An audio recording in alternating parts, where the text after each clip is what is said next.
my mom always said, treat people how you want to be treated, right? And I think everybody that comes to work, doesn't come to work to say, I want to fail today or I want to be a jerk today, right? So I think most people have the right intentions. So we as leaders, and I hate the word managers, as leaders, we need to have the right intentions too, right?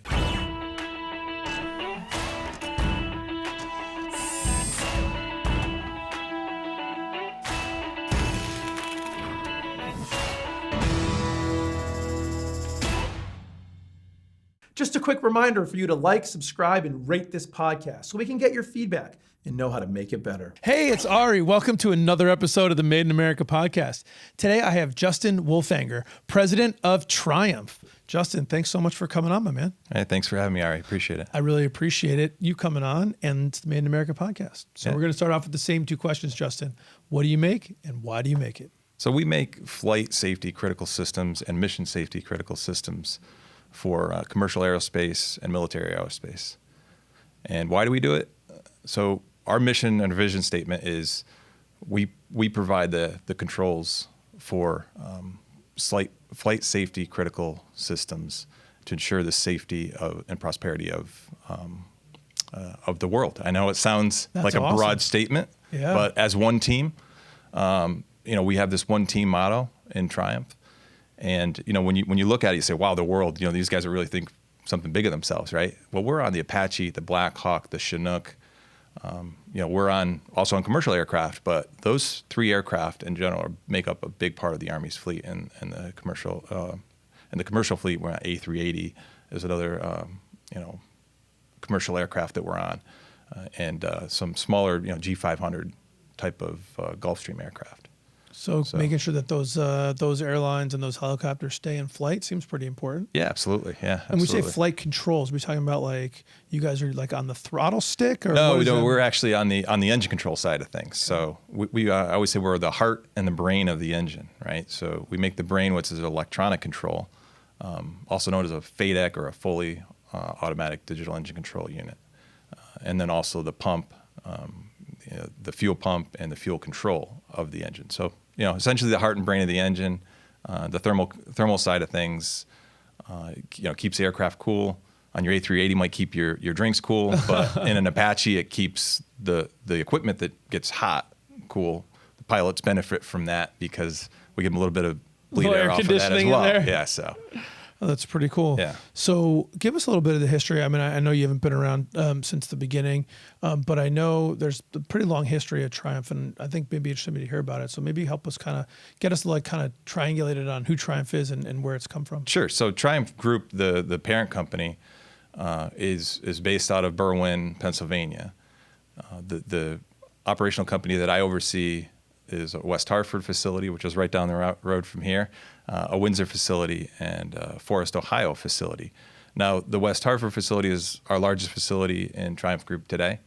We at one point had a large structures part of that. We've divested the structures portion. We're into high IP, a little bit less build to print, and the build to print we do is highly manufactured. So, when we focus on the Connecticut businesses, West Hartford is by far the largest.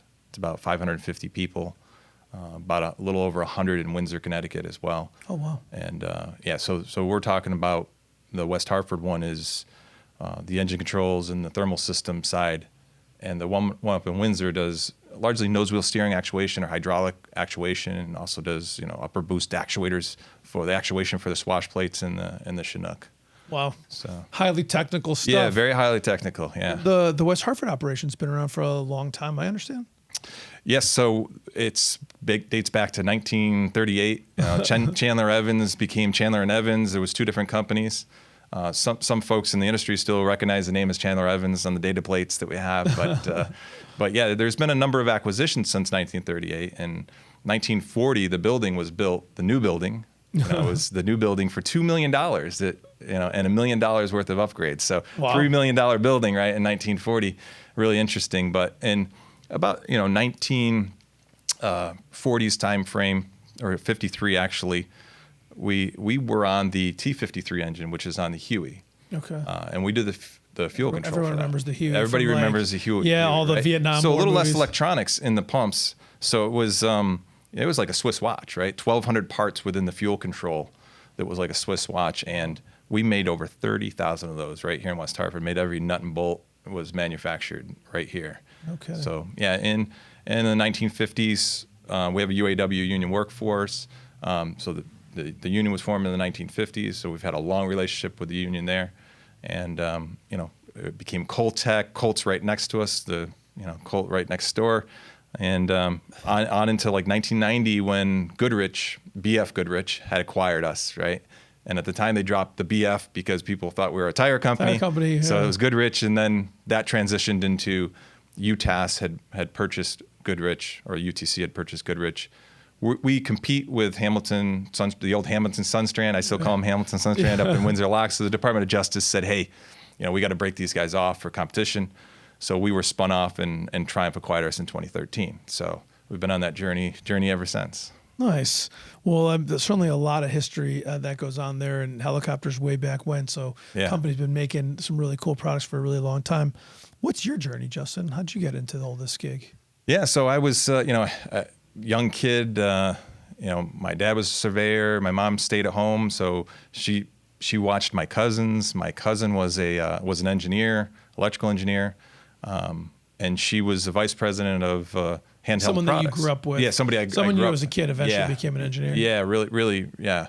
And so it was like, oh, that's interesting. Maybe I want to look into that. I'm good at math, right? And I was, also, avid runner at the time, and figured out really quickly in my first year at college I was not going to be an Olympic athlete, right? So even though I thought I was, small pond, and I started working really hard in my studies. And Mike Ambrose, who I think you had on the show, right, out of Sikorsky, he through mutual coaches, said, hey, I got this young kid that I'd like to bring on to Sikorsky, let's get an interview. And I think I got myself the job, but he definitely got me the interview, and we stayed in contact ever since. I was at Sikorsky for about 12 years, started in avionics engineering, flight testing, eager young guy, willing to, let's see what else I can do. And I get really into the business side. At one point I was going around with the sales team, throughout the world, the entire world, wherever Blackhawk sold, I was going. And really became really intrigued on the business side, and the knowledge that you need for engineering to translate on the business side was, very helpful. So I had actually ended up leaving the company. Still loved the Blackhawk, still my favorite aircraft, but went to Goodrich at the time, which is now Triumph, and started in program management, went on to business development, and went on eventually into my current role where I'm in charge of the 3 operating companies today. So what was your transition like from engineering into business? I don't know, not a lot of people always that kind of make that transition really smoothly. And I'm not sure, I'm just curious kind of your path there. What kind of got you interested to get out of sort of the technical and more into the business side of things? Yeah, so it was really my experience in the field.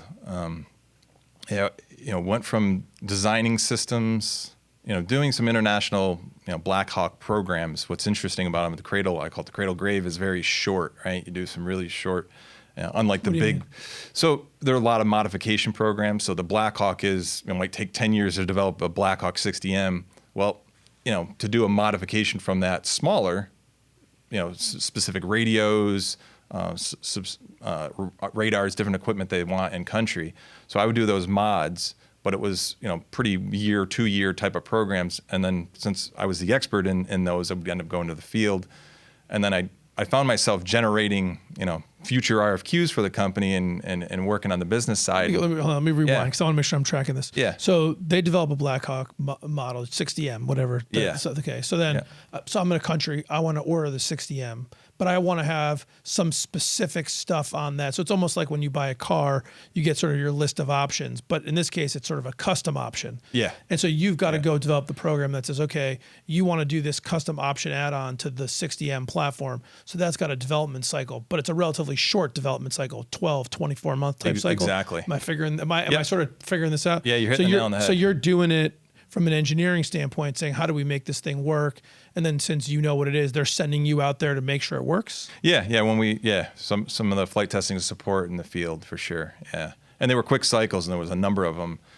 And some, we don't want to necessarily always give all the U.S. technology, so there's some limitations of what we give, but then there's always country-specific radios to communicate with their ground vehicles. There was always some element of uniqueness to those aircraft. So, those modification programs took me all over the world, and it was a great experience learning many different cultures, many different people that I've worked with, and got me really interested on the business side. I said, I think I can help here, right? I can help bridge the gap of the technical person that, I'd like to think that can also translate, some of that into, Business speak. Business speak, right? Yeah.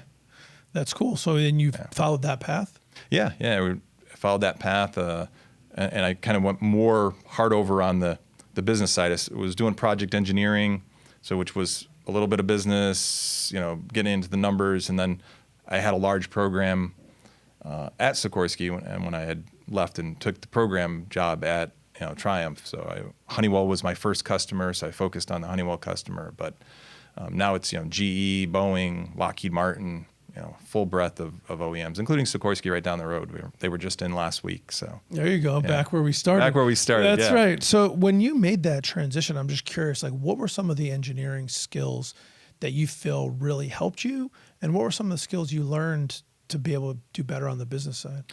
So the project side really was eye-opening to me. So the engineering side came a little more natural for me, how to do it, how to implement something into an aircraft. Voltage is voltage, but and I had some really good mentors there, really good mentors. So good systems of checks and balances that guided me and helped, really good system there. So it was really the project side that was unique, and it's still, I think, a lot of engineers struggle with. I have a schedule, what is good, how do we get there? How do I get to the schedule and still maintain that, that safety critical aspect of things? Because without a schedule, an engineer would just take a really long time doing something. Yeah. I always had that picture of the NASA space shuttle that was flipped upside down, but the program manager saying, hey, a schedule's a schedule, so it was kind of that nice balance to figure out, hey, as an engineer, what do I need to do to maintain the schedule, but not make sure the aircraft's pointed, or the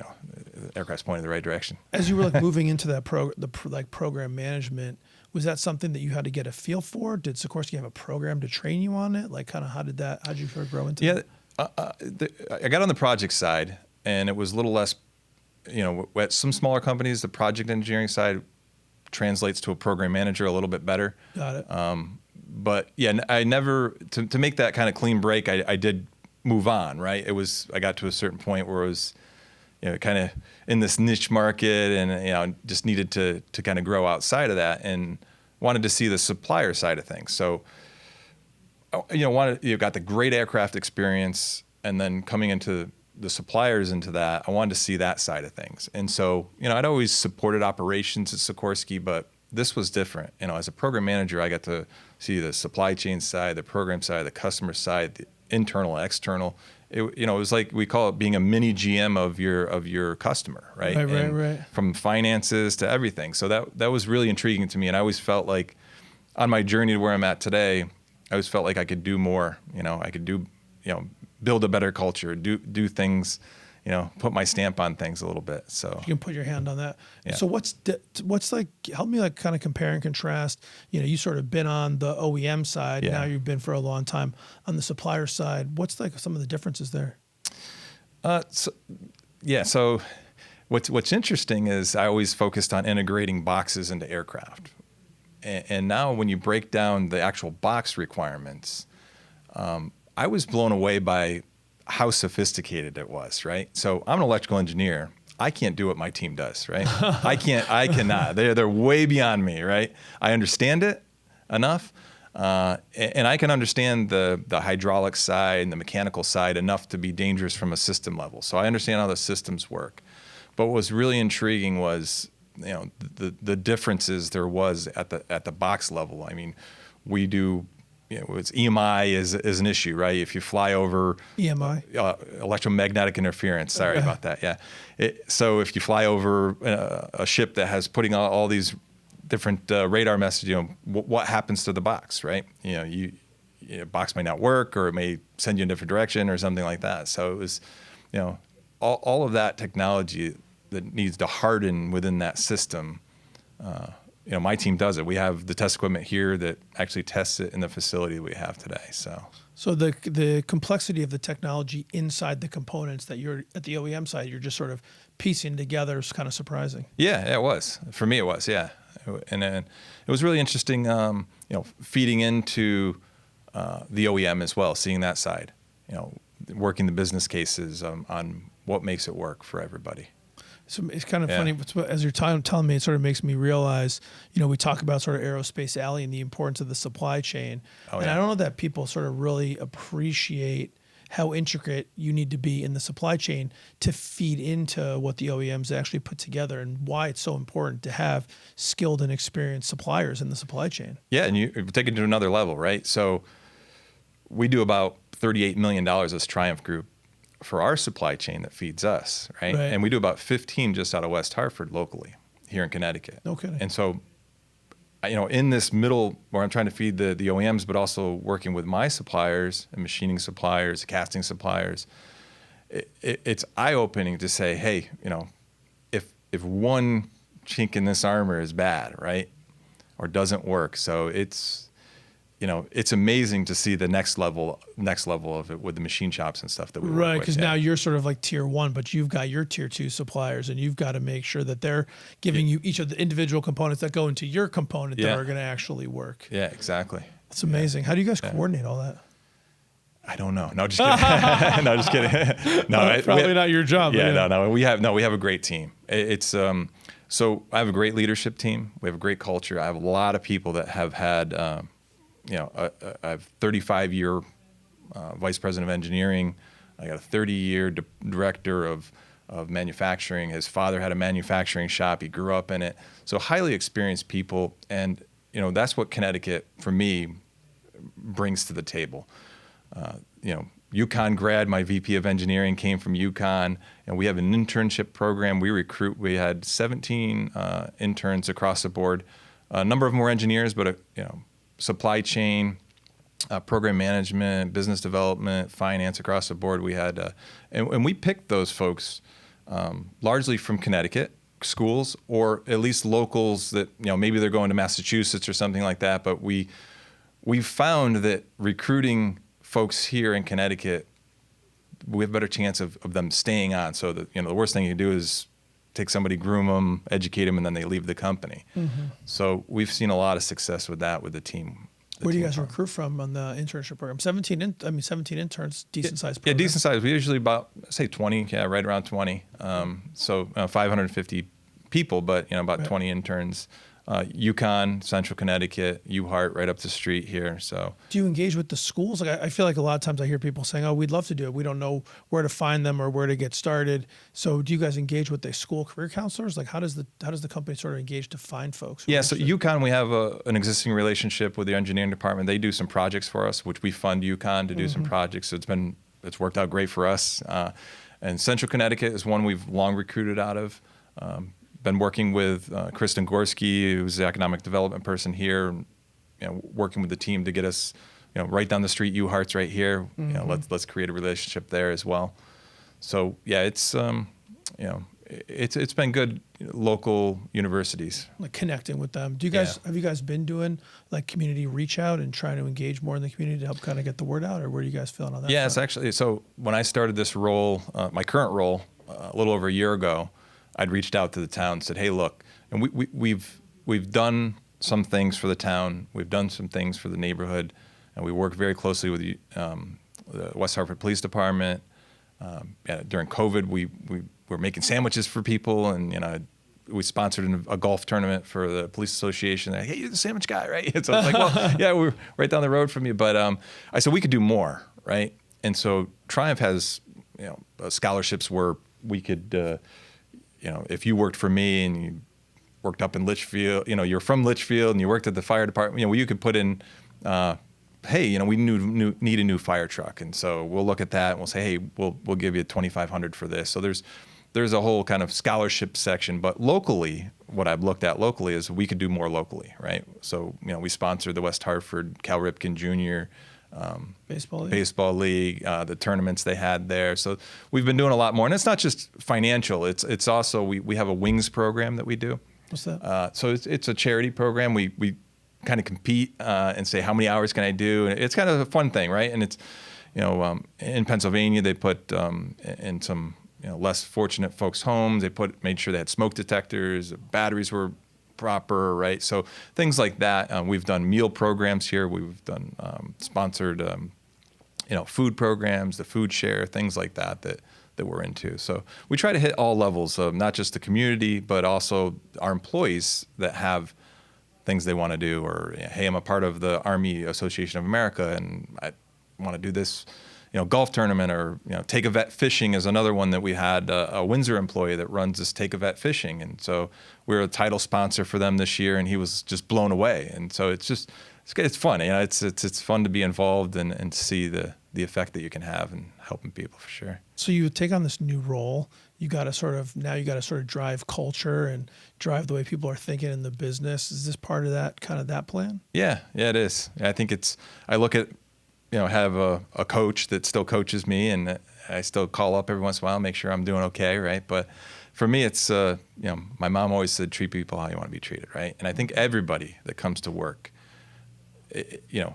doesn't come to work to say, I want to fail today or I want to be a jerk today, right? Mm-hmm. So I think most people have the right intentions. So we as leaders, and I hate the word managers, as leaders, we need to have the right intentions too, right? Nobody should be afraid to walk up to me and ask me a question. Or I'll see, guys on the shop floor, say, hey, how's it going?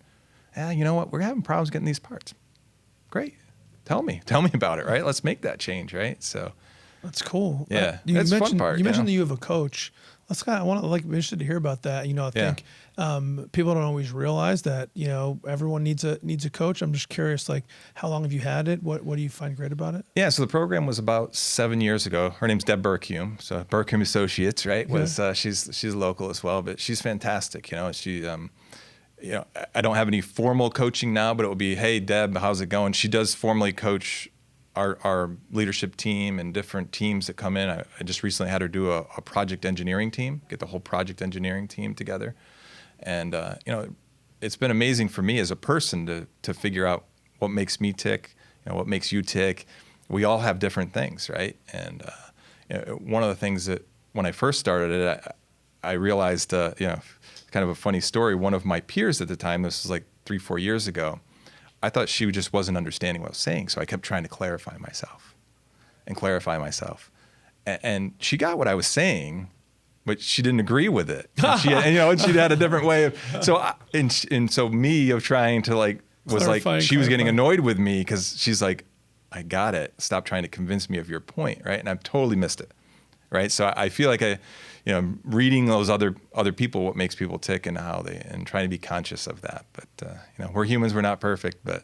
Wow. That's like a really interesting concept. So really using the coaching to try and help you see the environment more for what it is, maybe like getting out of our own lens to see what the other person's seeing. Yeah, absolutely. And we always, we talk about diversity, right? Right. And diversity is obviously, age, race, color, all that.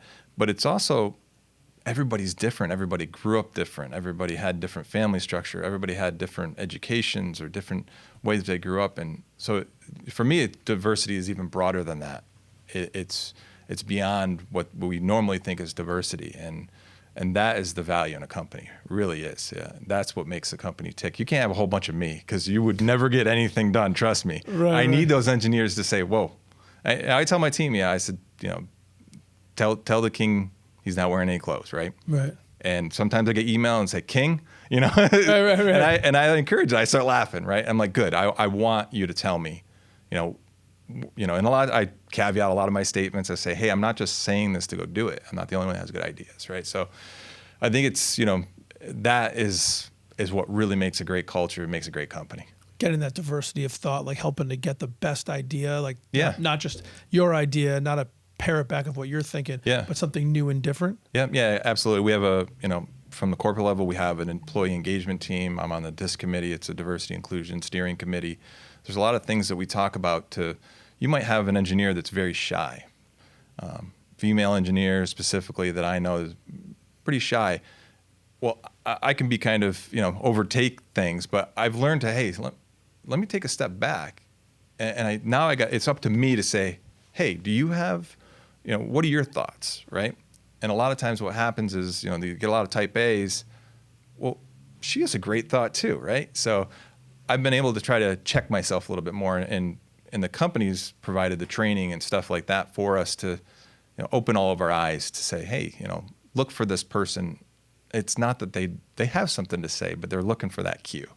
Dude, 100%. Yeah. I feel that so much. Like sometimes being a bit of a type A myself, Yeah. we can suck the energy out of the room, and not intentionally, but we're just so engaged and like talking and feel like if someone has something to say, they're going to say it too. But man, you just said something I think so important on the head, which is, as a leader, our job is to get everyone's ideas on the table. And there's lots of different ways to do that. Like some people need to have the material a day or sometimes 2 days in advance. Like a lot of engineers, right? They got to process, think it through. And if they only get the material the day of, you're never going to get their ideas out. Or sometimes you got to go around the room and you see someone hasn't said anything, and you got to say, hey, Ari, hey, Justin, you got anything to say?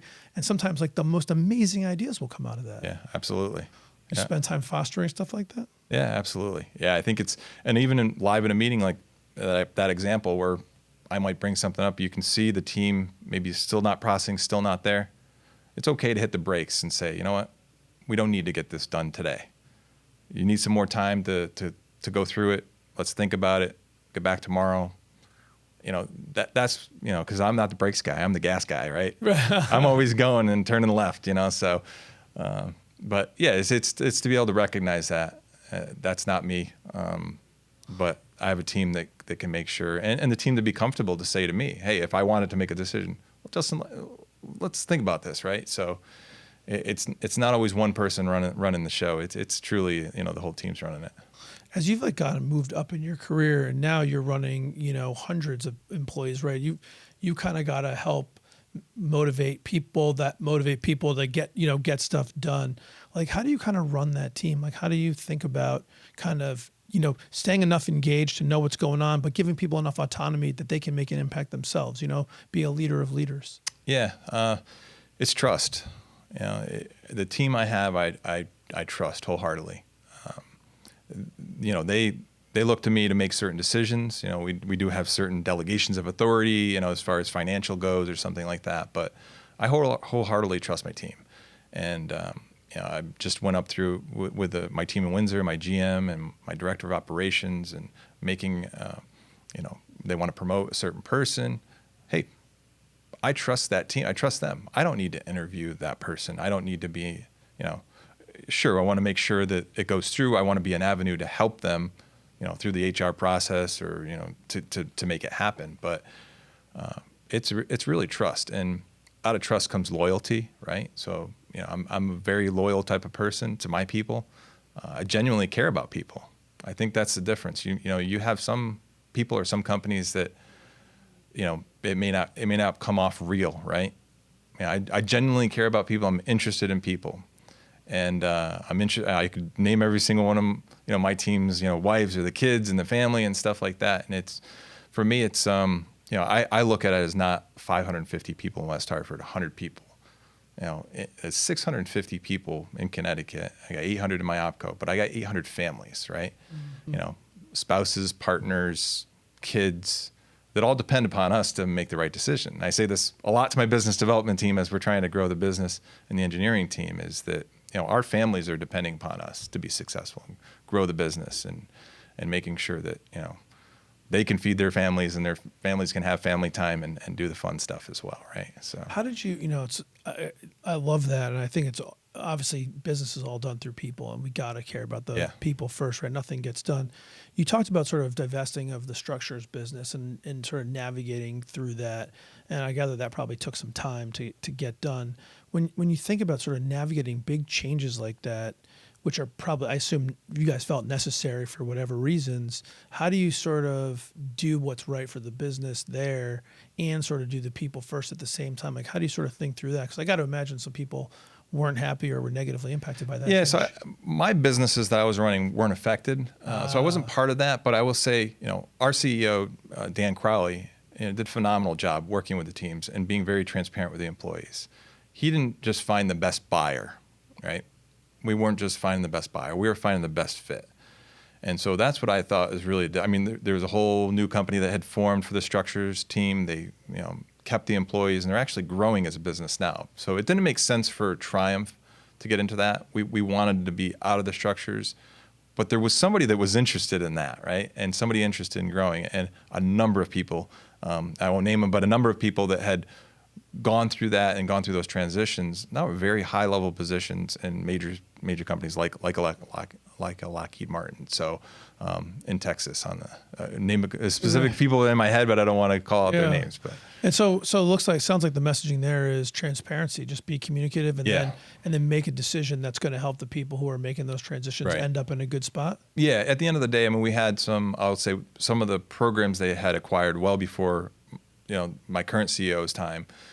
There was some programs that were loss-making programs that we had to work with the OEMs on. Hey, let's be honest, this is not working out so well. So I'm sure it was painful, right? It wasn't easy on the OEMs, and it was painful for everybody. But I think collectively it got there, and we got through that. And the rest of the business saw that, was communicated to the rest of the team as well. So because people generally, a lot of times people get fear, and you don't even realize it, right? Sometimes I can sit in where I'm sitting and think, hey, I know all this stuff and everything's fine, but sometimes the person on the shop floor doesn't hear it. So communication, another big thing, for us. Yeah, communication is huge. Yeah, I know people say it, but a lot of people don't do it, right? Yeah. So how do you manage sort of like you got different people doing different jobs? You got 3 different facilities. One's out of hundreds of miles and a flight away from the other. How do you kind of bring them together to feel like one team? So we're still on that journey. So there's a West Hartford team and the Windsor team. I would say 3 years. So we took 3 different companies in Connecticut and moved them to Windsor to co-locate under one roof. So there was some issues there during that. Naturally, as you move companies, West Hartford site has been pretty steady business, profitable business. Good team. And as the Windsor team went through the restructuring, and we were getting that site from, I'll say, a red site to a green site, there was, I want to say like 4 years ago, there was an us versus them mentality, right? Like, no, we can do this, right? And I tell my team to check me because maybe I'm wrong, but that feeling isn't there today. It is truly a one team. We work together as one Connecticut team. It's not even a Windsor or West Hartford. So we've made that journey over the last, I would call it 3 to 4 years. Now, how do you include, that message? Well, before we even get to the Ohio, which we'll get to that in a second, how did you conquer that, right? That's no easy feat. I would say it was very stressful for the Windsor team. When you're right in the thick of it, all the customers are there and you're working through some issues. It's very stressful. So it's, I said the word help, I don't want to hear it.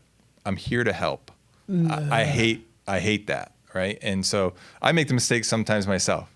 I said, for my team, I said, I don't want anybody going up there, so I'm here to help. I'm here because it's my job, right? But I'm here because you're human, you're going through this, and, what can I do? What can I do, to make that go away from away from you. So, it was like I said, it was painful. We've come a long way. We actually make a much better product today because of that, because we went through stuff that was being done for 30 years, because Ari knows how to do it. And, oh, shoot, Ari didn't come with the transition. Now it's like, oh, okay, we need to make it to the print. Oh, the print isn't per... Right, isn't what they want anymore. Yeah, we make, the products are much better today. It's a higher quality product. Not that they weren't before, but at the end of the day, you still have tests. Yeah. But that's awesome, man. Yeah. Well, it's been a heck of a journey, and you've got a lot more in front of you, no doubt about it. Oh, yeah. Yeah, for sure. Nice. Well, listen, man, I'm going to flip us to a rapid fire round of questions. We'll wrap it up. You ready? Okay, I'm ready for it. All right, man. Red Sox or Yankees? I could get in trouble with this one. I grew up a Yankees fan during the Don Mattingly eras when they were terrible. But we do have, some Red Sox fans. Red Sox fans in the building. I will go to Fenway and watch without my Yankee uniform. Yeah, fair enough. Starbucks or Dunkin'? Neither. I'm not a coffee guy. Not a coffee guy. Not at all. Staycation or exotic destination? I would say exotic destination. There you go. Yeah. Got to get out and see the world. Yeah, you have iPhone or Android? I'm an iPhone person all day long. Sports car or SUV? Sports car. I was an There you SUV a little not too long ago, but I Ready to transitioned. get some speed. Yeah. You have a favorite business book, Justin? I have a couple. I'm reading Simon Sinek right now. Why is Why? the I started with Why, yeah. So I'm reading that one right now, but I read a number of them. Nice. Yeah. If you could do anything, you had to do something other than be president of Triumph, what would you do with your time? That's a great question, man. I think they always said with my coach, the next step for me is helping people, right? So when I transition out of this and retire, what can I do to help people? And, be on a board of a nonprofit or, things like that to really help people, right? So I think that's where we're at. Good place to be. Yeah. What's something that you learned early in your life or early in your career that you think's helped propel you to all the success that you've had? I think it's, like I said, it goes back to treat people how you want to be treated. Yeah, listen. Because we've all had times where we probably weren't treated properly. Remember how that feels. And I have kids. I wouldn't want my kids to be treated the way. We all had some of those experiences. So it's learning from that. Treat people the way you want to be treated. Golden rule. Hard to go around there. What's something that you learned later in your career, later in your life, that if you could go back and tell young Justin, and if young Justin would listen to you, it would have a real positive impact on his life? Slow down. Slow down. Slow down a little bit. Think a little bit. Yeah. Read the instructions. My dad used to always say. So I used to just want to build it, and then I'd build the dresser, and then the End up dresser with was some backwards. spare pieces Yeah, around there's there. spare pieces, and it wasn't wobbling so great. So slow down. Read the instructions a little bit. Take your time. Take it in. Yeah, it's like slow and steady wins the race. Yeah. Listen, Justin, man, I really appreciate you taking the time to come on. It's really been a pleasure chatting with you. Yeah. Thanks for having me. I really appreciate it as well. It was great. Made in America with Ari Santiago is brought to you by CompassMSP. Thanks for listening and spending some time with me today. My goal is to help build a strong manufacturing community, and it would be impossible to do without all of you.